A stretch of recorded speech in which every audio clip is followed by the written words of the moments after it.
I'm early.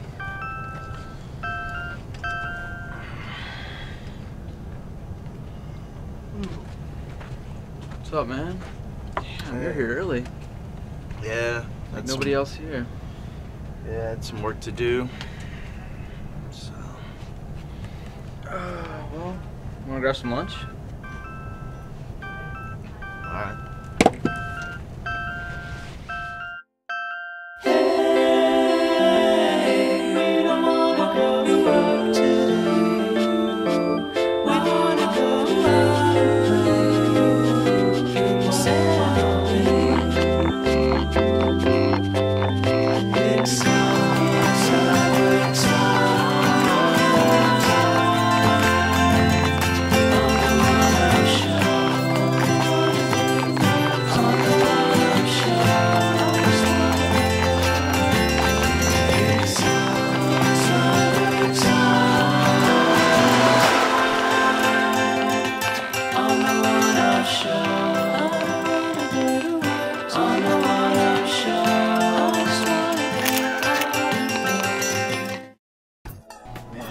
Hungry. How about you? Yeah, I'm super hungry. We should get something to eat.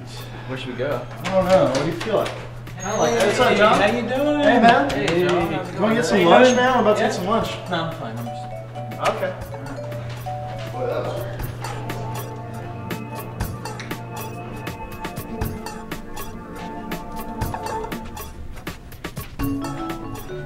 Hello.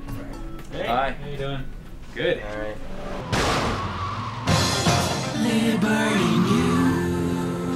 Liberty City commuters have been dealt a hard blow today when transport workers across the city took industrial action in sympathy for beleaguered ferry workers whose livelihoods are threatened by the construction of the new Porter Road Tunnel. Neither side in this battle seems keen to give any ground. Union Chief Jane Hopper said yesterday that she will bring the mayor to his knees before she's licked. More later. What am I going to give it? I've written a review, I haven't given it a score yet. Oh yeah. Good luck on that. Yeah. Does it look like it's a PSP game? No, it's not as good as San Andreas, but it's better than 3. Okay. So it does a lot of the sort of the big glary coloured lighting stuff that San Andreas did, but some of the details not as good, and so some of the models look a bit. It looks like a very old tech game with some extra gloss put on, like lighting and stuff, just to sort of glitz it up a little bit. But it's not offensive. It's just not great looking. But then it never was. You know? I always thought the style suited the subject matter pretty well. Had a kind of a gritty, angular feel to it that seemed to fit the whole Mafia vibe pretty well. Is it pretty much the same game? I mean, it seems like it's the exact same game without the multiplayer. So it's $20. $20. It's on PS2, and that's kind of it. But I mean, it's worth mentioning. $20 is really good for what you get, and if you shop around, you can find it cheaper already. It's like you were saying, who was it? $14 Circuit City or something. You're getting a lot of game for less than $20. Well, how big is it compared to like just say GTA 3? It's like 40-50 hours for the main quest, and then there's like 30 something mini games. It's as big as GTA 3. Yeah, it's a full-on GTA. It's got a bit less chat. Yeah. Because it was the way it was scripted, a lot of the interactions are much briefer, so it's like some guy comes on and swears at you and then sends you on your way. This is it, Tony. Home sweet home. Beautiful, ain't she? This shithole is supposed to be my home? Oh, I think it's very you. Now you're disrespecting old Vincenzo. Now, tough guy, get your ass upstairs and go put on some decent clothes. I don't got all day, so move. It's more streamlined, you just get right into it. You know, and I like that design. Yeah, it's kind of like playing GTA and skipping the cutscenes. Which is what I did. Which a lot of people did anyway. Yeah. And the other thing is the mission structure in it is a little less complex. Like in San Andreas, you would start a chain of events which branched a little bit. So you would do something, and you do one thing, and then go find a car, and then go rob a bank, and then do something. Whereas in this, they're individual objectives, or sometimes it might be a sequence of 3 to get to an ultimate objective. So it'd be like, go here, steal a car, then go here and grab a gun, and then go here and do this thing. And that's as complex as it gets. So while we're waiting for the next one, I mean, it's not bad. And there's another one coming. There's Vice City Stories is coming as well, apparently. Right. And they don't claim that it's like a follow-up to San Andreas. They know it's not. They say this is just a port of the PSP game, which was well received, which is a good game. We have become Rockstar apologists, Greg. What's going on? You know, well, Sorry, bastards. Well, the thing is, like, you know, I played this game 6 months ago on PSP and I beat it. I enjoyed it. Yep. And I really wasn't looking forward to playing it for review right now. I'm like, I already did this. But when I got into it, just inherently, the GTA style game, I enjoy. Yep. And because of that, I started playing it and I really got into it again. So a couple of key things I liked about the PS2 version is playing on a DualShock as opposed to on the PSP. And having less load times. You know, those things right off the bat make it a more enjoyable but experience. The only times on the PSP version were the cutscenes. I mean, it would stream everything. I mean, that's why Right. it would suck your battery down. Yeah, it wasn't bad, but right. The PS2 DualShock thing is a really big deal. Though. There's one mission in the game where you go into this park and you have to turn up, and I can't remember how. There's like a bunch of guys in this place, and you have a samurai sword, and you have to kill everyone with the samurai sword. And on the PSP, it was almost impossible because it had this finicky control system, and it was like the one nub, and you could only lock on with like certain things, and it wouldn't lock, and like there'd be a guy behind you and one in front, and it was one of those like game-ending experiences. You do the same mission in the PS2 version, and it's easy. Did they do any kind of interconnectivity with the PSP version at all? See, that's a total wasted opportunity. I mean, you've got this game that you had all this you know. Well, first of all, it's portable. The whole idea of like transferring saves back and forth. If the game's identical, why can't you transfer your save back and forth? You know, it seems like a complete no-brainer. Right. Yeah, I mean, yeah, $20. It's a budget level. I recognize Right. that, but I'm sure a lot of people who played on PSP, maybe they were in the middle of the game, gave up on it just because they're getting sick of playing on PSP. yeah, or they hit the hard missions that they To be able could. to Would they not play it with a real controller? I think would be maybe that's something that they might do with the next one. But I get the impression that the whole thing was kind of an accident. You know that it was always going to be a portable game, and then someone went, we could put it on PS2 as well. You know? Right, and have 100 million, systems Yeah. out there and get a couple million We can stick sales. this out, make it a cheap game, and it's an easy thing. Because they're not going to be doing a lot with the franchise for at least it's another 18 months before we're going to see anything. So Right, it's a good idea. Like if I hadn't played on PSP, I would be thrilled to be able to get in and play this, even though it's kind of like a side story to the main trilogy. I still enjoyed playing it, and I would be disappointed if I never got to. And this would be a great chance for a lot of people to get the chance to do that. To have something like a brand new GTA game, well, brand new to most people, Right. for $20 out of the gate. Yep. I mean, When there's so many PS2s out there. Yeah. Oh, it's going to be huge. I don't doubt that at all. Like coming out this week, first week in June, when nothing else is out there. it's everybody's a complaining perfect summer about- game. Yeah. Yeah.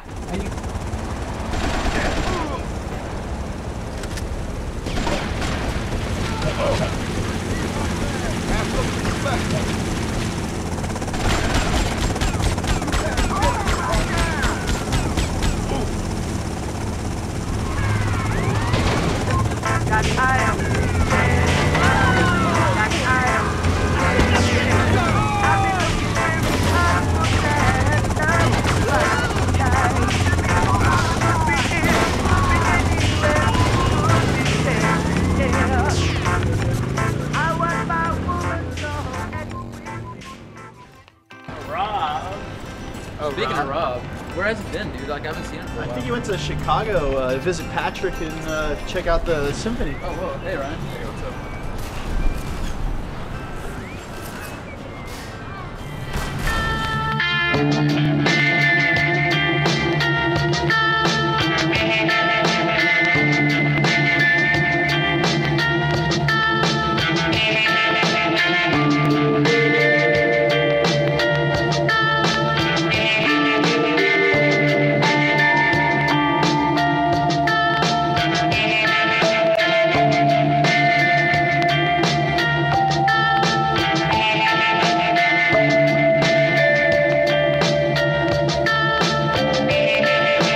We're here for the Play Symphony. Bunch of composers here upstairs and some suite. It's probably some like dimly lit hotel room. I think we're interviewing a couple people today. Umatsu, guys from Silent Hill. That's not a lot of pressure, right? So I think we're supposed to interview them. It's gonna be great. I don't know much. I can't play music. Like I can play Guitar Hero though. And I can play a mean Guitar Hero. But real music, not so much. So, I'll just make it up on the fly. It'll be good. The concert should be interesting. That's tonight. We'll have some more on that. And then, The elevator is up ahead. I'm going to go on it. I'm going to embarrass myself and one up, and I'll probably be fired after this segment's over. And it's really going to be a great time, and you guys get to watch the flames.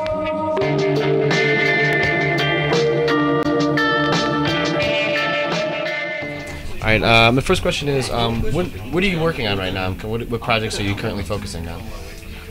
今ですね、言える範囲であれば、今度北米の方でちょっとサイレントヒルの新しいやつをですね、今考えてまして、それ今回 E3 で出したんですけど、それとですね、あとちょっと北米というか海外向けにやるかどうかはあれですけど、国内でいくつか走らして、今度ゲームショーなどで発表できればなっていうのはいくつかありますね。その時もちょっと楽しみにしてもらいたいなと。How did you feel about the reception that the Silent Hill movie got? It did really well its first weekend, and it seemed to get a good reception from the American public. How did you feel about the movie? そうですね。今回そのエグゼクティブプロデューサーという形でシナリオとかもう本当にキャラクターの衣装からチェックからもうすごい最初の段階からその映画っていうところに参加させてもらって、またサウンドの方でも参加させてもらって、僕としてはもう本当にゲーム「サイレントヒル」っていう映画作品が映画っていう舞台で単純になんていうかただ映画になっただけっていうよりもサイレントヒルのより世界観が映画になったことでより多くの人に広がって見られるというか、より多くの人に認知されたっていうところではすごく嬉しいですよね。やっぱね、なんかゲームという舞台だけじゃなくてより映画っていうメディアになったところでサイレントヒルっていうものがもっと多くの人に知れ渡ったっていうところはすごく光栄で嬉しく思いますね。How would you feel about working on a sequel? そうです。そこはねまだ実際に具体的に聞いてないんですけど、どうなんでしょう。僕はやってほしいですね。でもその辺ねまだアナウンスは聞いてないんですけどね、やってほしいと思いますね。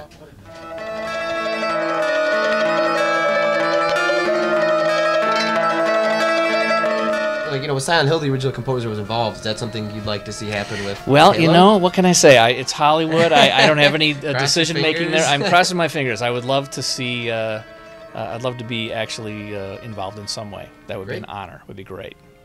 Now that you have kind of, these kind of concerts are happening, does that change your approach to music at all? Now that you understand that these are being performed like this, like is that subconsciously in the back of your head, like this is going to be performed like a real orchestra, maybe? I've been a big proponent of real orchestra and live music, no matter what I've worked on, whether it's movies or games or commercials. I still am going to use electronics when I think electronics are appropriate. I'll mix them in with live orchestra where I think that works. I can only think about one thing at a time, so I'm going to only think about the game. I'm only going to think about how to compose for the game, how to make the game really as good as possible. And then everything else that comes after that is a bonus. If I start thinking about, while I'm composing something, well, what would this sound like when Arnie's group goes and does it? It's too much. It's too much at once. It's too much for me. So I'm going to think about one thing, and that's the game only. So yeah, so we've got you got like Mario and like Zelda, things that are like simple orchestrations that become much more complex for something like this. Right. Whereas yours doesn't really make too much of a transition. Yeah, as a matter of fact, all the pieces that are being played tonight from Halo were originally written for orchestra. Okay. Not necessarily the exact orchestra that's here tonight, which is what's fun about orchestral music. You can sort of rearrange and reorchestrate for whatever people you have. But these were already big orchestral pieces that were performed by live orchestras, but in the recording studio. So it's still a different thing to hear them performed live on stage in front of an audience. That's really, really a thrill.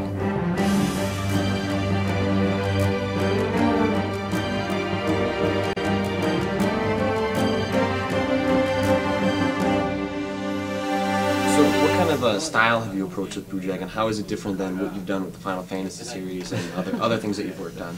ブルードラゴンの方はキャラクターを描いてくださってるのは鳥山明さんというすごい有名な漫画家の方で、ファイナルファンタジーなんかよりはちょっと方向性が違った。ファイナルファンタジーってどっちかってちょっとシリアス面のストーリーとかだったりするんですけど、今回はもっとこうポップな感じかな。音楽もそれにそのキャラクターに影響されてか、楽しい音楽が多いかもしれない。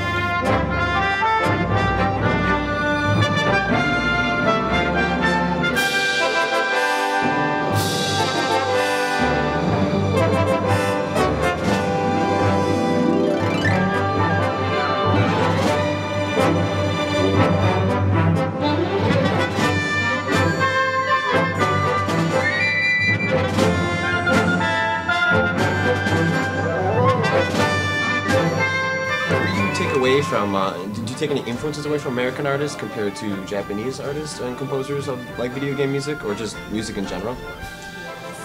誰でしょうね。ゲーム音楽の作曲家っていうよりはやっぱり映画なんかから見た影響を受ける方が多いですよね。個人的にはアメリカの作曲家だと今ダニエル・エルフマンいるんですよ。誰だど忘れしちゃったな。What do you take away from Danny Elfman? What of his style is so appealing? スタイルが曲自体はそんなに似てるとは思わないんですけど、スタイルが非常によく似てるんですよね。クラシックのオーケストラを使いながらもロックの要素を取り入れたり、ポップな要素を取り入れたりっていう、あそこら辺の音楽に対する取り組み方がこの人はすごく自分と近いなと思うことだと思います。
Ryan, what's going on, man? What are you doing?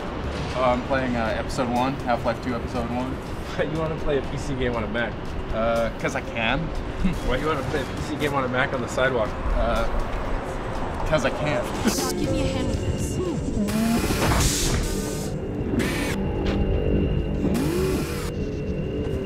Okay. Little to the right. There we go. Hold it there. We got it. Dad. Alex, where are you? Please, God, tell me you're out of the city. I played through it once on normal, played through it once again with the commentary running, and this is my third time through, and I'm playing on hard, and it's fucking awesome. I played it twice too. Once straight, once commentary. Nice. Everyone's question, like from the get-go, is this game worth $20? You know, because the whole thing attached to episodic content. But I think the rad part is that when you're playing it, when you're done, you're not asking if it was worth your money. You're asking like, why is 5 months such a long time for the next episode? You know, what is this secret technology that Dr. Kleiner says is working on? Is it the same project that's going on in the Arctic that Dr. Mossman talks about? Or whether there's anything remaining that could compromise our work, if it were discovered by the Combine. We'll need to take a close look at it, of course, but I should be able to give a better opinion within a few hours. If the site is where we think it is, then it should be no more than... Looking at programs like Lost and whatnot, where each episode ends with a little teaser of what's coming next, enough to get you excited and leaves questions hanging and leaves you thinking that you're going to be able to resolve these if you hang in there. Totally nails all that stuff, I think.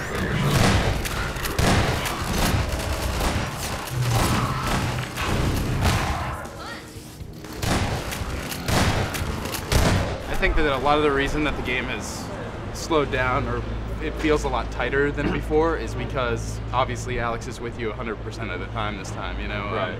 In the old game's like a chase movie, like a road movie, where you're in the airboat for a while, you're on the buggy for a long portion of the time, and you're just like going across these giant open maps. Well, in this game, because you have Alex with you and because she is so amazingly realistic, to have a character that's with you 100% of the time, talks to you like a human does, like performs combat actions and puzzle solving abilities like without you doing anything at all, just her being with you and acting situationally is just like completely amazing. And of course, I think one of the drawbacks of that is that, you know, the levels are smaller. Like, she has to be able to go in every place you're gonna go. Alex's combat is one of the coolest things about the game. It's not like she just runs around with a shotgun and shoots, you know, everything that's in front of her. She actually engages in this totally sweet melee combat that, you know, and you want to just kind of like let her go at times to see what she's capable of. We spent a lot of time thinking about interactions between the player and Alex that felt very natural, that didn't require, say, the addition of a new key or some new way of you know, some really interfacey UI type element. We wanted you to feel like you were playing with Alex and that the game was better because she was there, but it was very natural. It was just happening sort of the way it should happen. So for example, that manifests itself in a bunch of different ways. One really subtle one, for example, that's sort of self-contained would be that the player is able to flip antlines over with the gravity gun. And that sort of, they spin upside down and they flip for a couple of seconds and then they wriggle back up and come after you. And Alex will prioritize those enemies and deal with those, so that there's this sort of natural piece of gameplay where you can flip a couple of antlines over and she'll take care of them while you do whatever it is you were trying to do. And that scales up to bigger things like whole maps where we have you know, sort of complete an area where it's very dark and the player has a flashlight and is able to see things. And Alex has a gun, and so she might lose sight of something and say, help, you know, I can't see that thing, or, you know, keep your flashlight on that guy. That sort of gameplay is very much the focus of episode 1, and so there's times where she's very reliant on you, and then other times where you're very reliant on her. But many cases which fundamentally couldn't have worked, you know, if you were playing on your own.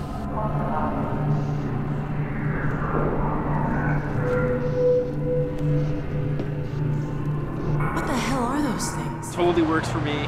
Care about her, never annoyed by her. She's never bossy or bitchy. But the downside of though is that the more life I think that they're breathing into her, the less alive Gordon seems. Just because his extent of his interaction is pointing a gun at things. So you know, I've seen the complaints elsewhere, but it's kind of like, you know, he's an autistic weapon where she's saying goodbye, pressing her hand on the glass of an elevator as you're leaving, and all you could do is you're saying, you know, point your gun at her. Yeah, that's it. It's not like any other developer that I can think of has put out a game with a character that you would even ask those questions about. Yeah, that you're like, yeah, you don't, you know, yeah, there hasn't really been a game where you're like, why isn't there a hug button or something like that, you know? Okay. Well, this might not be as easy as I thought. The first time you played Half-Life 2, you're moving from Ravenholm to the coast, and that's bleak in its own way, to the smashed out city, to inside the Citadel, and these were all very new environments at the time. Now they're familiar. It's nice to see how they've changed and stuff after the Cataclysm, but it's like, I definitely want to see some of these all new areas, you know. I think they could have pushed it more, you know, I mean, in some ways, like the antlions, where in Half-Life 2, you had that fun mechanic where you're avoiding them, you don't want to stir them up from the sand, have them chase you, and then after that you can control them. Here, really, the only new thing they did with them is have it so that, you know, they come out of the ground, you can block their exit holes. But it's like, these are the guys that I would almost expect, like, well, they find some new nuance to their behavior. You get a pheromone pod that masks you from their scent. You can actually go through their cavern and see what they do. That would be what if they're like army ants, they can bivouac and create bridges out of their own bodies and stuff like that. I mean, it's like, other developers, I wouldn't expect that, but it's like, you know, Valve and they've thrown so many curveballs at us that it's like I was kind of hoping for that sort of thing. Our games are created by design collectives that we call cabals. Taking so long? When the idea to have you and Alex sit in a van and then have Dog toss it across the gorge was first suggested during a cabal meeting, everyone thought it was funny. In Lost Coast, like, they had put the commentary in, it was really neat, but to see it actually in a game where you can, in a full game where you can appreciate, where they can describe like why they made some design decision, and you know, you to practically be able to play through it at the exact same time. It's like game design in a box. Yeah, like there's nothing like it. The commentary mode is so good. As you're playing a section, you know, your natural questions might be like, well, why didn't they do this, or what if they did that? And then you turn on the commentary mode and it's like, well, actually we did try that, it didn't work, you know, here's why.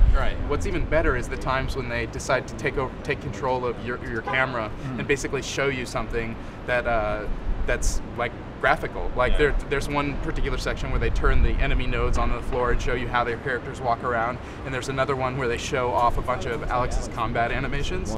So her combat really needed to look varied and exciting. We especially wanted to get her into some kind of convincing physical contact with her enemies. We'd always wanted to do this kind of dynamic character interactions, but getting the NPCs into position for their interactions has a pretty wide-ranging set of problems. We don't sort of get interested in technology for technology's sake or anything. If it's a piece of technology or a piece of art, we're going to do it because the game requires it for a very specific reason and it makes that game better. If you didn't already like the game and think that, oh wow, Valve is a smart, bunch of guys that like are developing a really cool game, like the commentary like seals that fact. Yeah. And what was cool for me is after I watched the commentary, I just wanted to play it again. A lot of people are concerned about the fact, oh, is it 3 hours? Is it 4 hours? Is it 6 hours?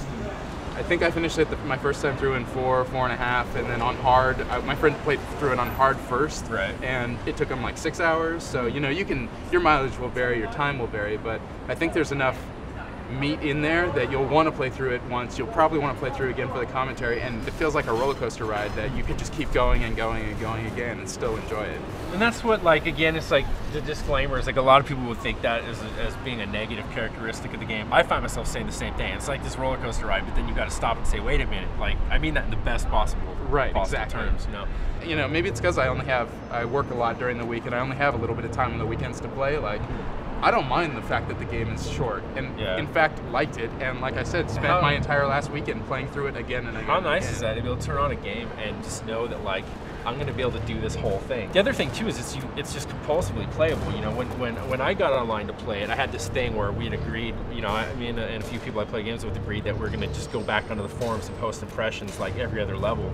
And so once we started, it was like, all right guys, ready to go, let's start. And then it was like 5 to 6 hours later, I went back to the forums and no one had posted because it was all like, we just started playing it and it was like, we're just gonna play this, it's too much fun to go back and tell people about it yet. The fact that Sin came out right before it, and this is the big testing phase for episodic content, and you're like, I'm not so sure about this anymore. It's like, I haven't even finished Sin episodes, and I'm wondering if 6 months down the line, I'm gonna, be that eager for another episode.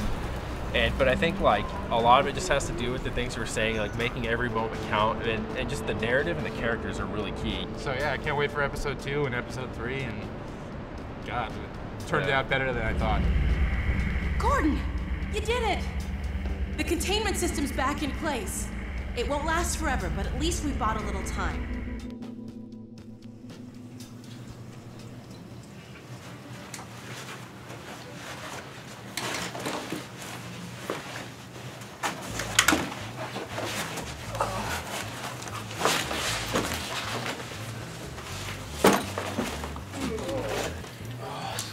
Hey, where were you guys? Went and got some lunch. Yeah, I had a big fat burrito. Went out to lunch, fat burrito. Well, you know what I had to do? I had to lug all this stuff up to Post Street and take footage, and no one was there to hold the camera except me, and then no one could go on camera and do an interview, and I had to make Sharky do it, and you know how Sharky hates being on the camera, and then you guys didn't even bring me a burrito back. Yeah, thanks. Sorry. Yeah, sorry.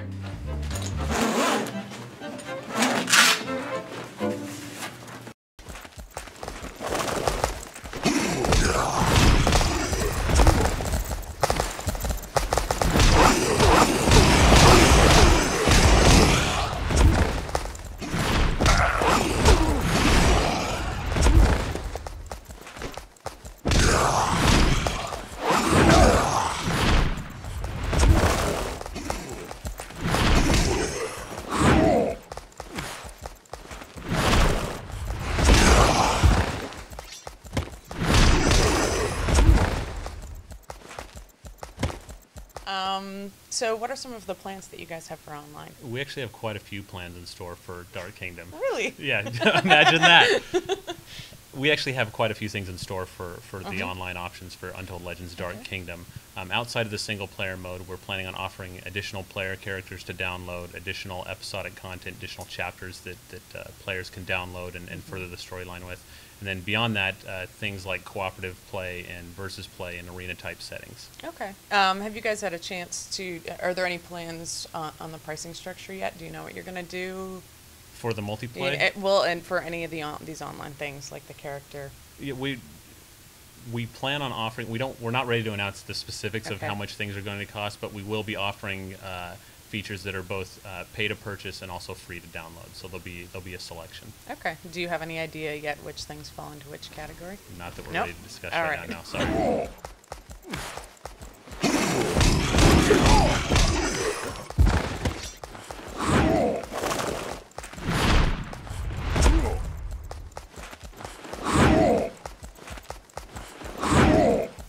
This time around, you've like narrowed down the focus of the characters, so there are only 3 this time that are going to be offered with the game at launch. So why did you choose to do that? Well, we wanted to do that just because we really wanted to focus our efforts in adding more depth, more variety in not only the way they look, but also the way that they play.